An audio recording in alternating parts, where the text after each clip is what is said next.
Թեև Գյումրու մարզահամալիրի ծածկած լողավազանը մեծ կենսագրություն չունի, այդուհանդերձ հատկապես վերջին եռամյակում գյումրեցի լողորդները լուրջ ձեռքբերումների են հասել Հայաստանի առաջնության եւ գավաթի խաղարկության մրցումներում։ Սակայն ներկայումս մարզումներ չեն իրականացվում, քանի որ տնօրեն Վարազդատ Ոսկանյանի խոսքերով իրենք քանդում են պատերի ու առաստաղների գաջով քայքայված սվաղը։ Սա աշխատատար գործընթաց է եւ քաղաքապետարանը որոշակի գումար է հատկացրել այդ նպատակով։ Այս աշխատանքների կատարումը վաղուց էր անհրաժեշտություն դարձել, ուղղակի սպասում էին ձմեռային արձակուրդներին։ Ներգապային մարզադպրոցում տարում է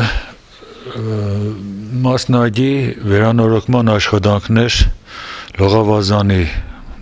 մասնագի աշխատանքներ, բայց հիմնականում այս մեր շենքի այս առաստաղային այս գաջերի թափում, որովհետև խոնավությունից ինքը արդեն թափվել է, բոլորը այն նայեք այս վերևներից բռնած պարզ երևում է։ Ցանկալի օր շուտ ավարտին հասցնենք ապրիլի 1-ին կամ ապրիլի կեսերին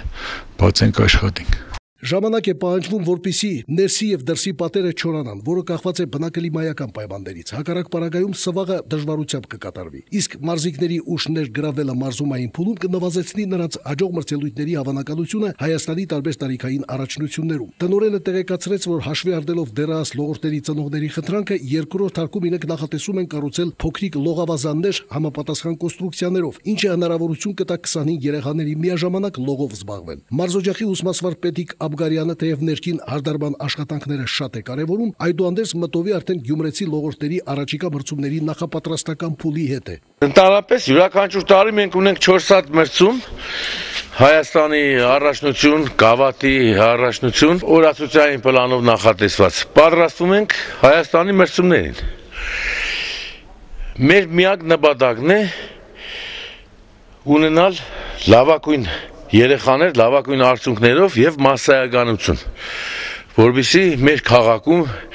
ունենալով միակ լողավազանը գոնե կարողանանք մեր ազգաբնակչությանը օգտակար լինենք մասսայականությունը ապահովելով ունենանք առողջ երեխաներ, առողջ տղաներ, առողջ պատանիներ, աղջիկներ, առողջ ժողովուրդ, դրա հետ մեկտեղ էլ լավագույն արդյունքներով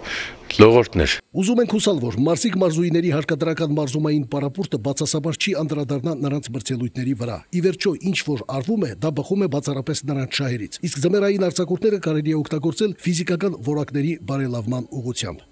Սամվել Աղանյան, Արթուր Մարգարյան, Ազդարար։